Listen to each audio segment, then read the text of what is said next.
বাজিও নাই, ধান্দাবাজিও নাই, ঠিক আছে? একটা চাঁদাবাজ খুঁজে পাবেন না এই প্রজেক্টে। এই দেশের সিস্টেমই তো অন্যরকম। আর এত সুন্দর মনে করেন সেফটি সিস্টেম, যারা সেফটি আছে, একটা বাইরের লোক আসতে পারবে না। আর বাংলাদেশ হলে দেখতেন কত পোলাপান, কত কিছু, কত জায়গায় মনে করেন, ঠিক আছে? এই যে দেখেন আমি যাই, একটা পোলাপান নাই, একটা কোনো ঝামেলা নাই, ঠিক আছে? অথচ আপনার হচ্ছে এটা যদি আমাদের দেশে হইতো, দেখতেন কত চাঁদাবাজ, কত ধান্দাবাজ, কত কিছু, কত জায়গায় থেকে আসছে, ঠিক আছে?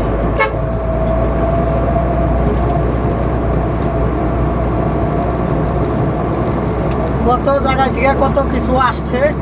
আর কত পোলাপানকে দেখতেন, কত কিছু দেখা যায় তো, ঠিক আছে?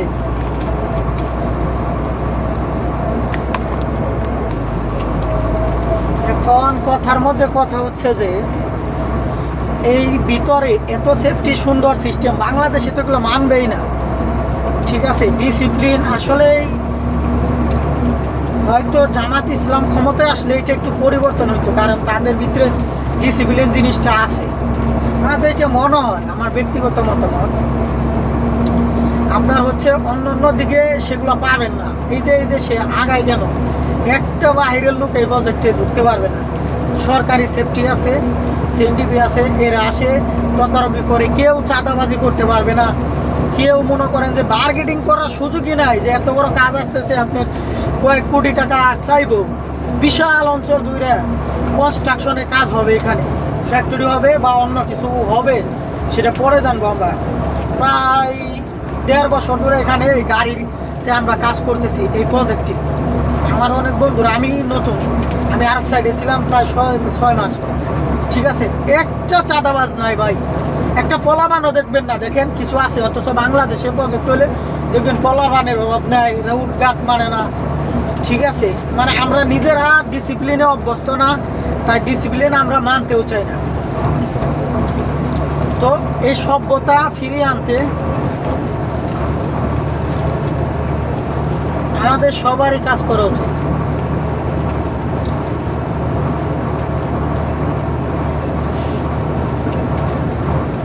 এখন কি বলবো বলেন, যে দেশ মনে করেন যে নানামুখী সমস্যা, আর মানুষও সৎ বেশি, এটাই সত্য। সৎ মানুষ বা নামাজি মানুষকে এখন বর্তমানে বলে মুনাফেক। যারা নামাজ পড়ে তাদের বলে মুনাফেক, আর যারা নামাজ পড়ে না, ঠিক আছে, আলতু ফালতু কাজ কাম করে, বাবা খায়, বড় বড় জিনিস খায়, এরা আবার বলে যে উমুকে নামাজ পড়লে কি হবো, ইমান ঠিক নাই, ঠিক আছে, মুনাফেক, ঠিক আছে? তো কি বলবো, আসলে কিছু বলার নাই। তা আসলে একটা কথা বলি, দেশকে বাঁচাইতে হইলে, দেশকে আগায় নিতে হইলে সৎ লোকের নেতৃত্বে আনেন। বিচার বিভাগের, প্রশাসনের স্বাধীনতা, পাশাপাশি আপনার যেন সততার সাথে কাজ করে। এই যে এই বছর ইলেকশনে দেখলাম 58 জন একটা পদের, একটা দলের মনে করেন ঋণ খেলাপি, 7,000 কোটি না কয়েক হাজার কোটি দেখলাম যে যে ঋণ তারা নিয়ে রাখছে। তাহলে চিন্তা ভাবনা করেন, আমরা বিদেশ থেকে কামলা খাইটার দেশে বাড়াই, আর ওরা সেগুলো আবার ব্যাংক থেকে তুলে নেয়। যে শেখ হাসিনার সময় এক সময় মানুষে হিরিক করে গেছিল, ব্যাংক দেউলিয়ার মধ্যে সবাই টাকা তুলতে যায়।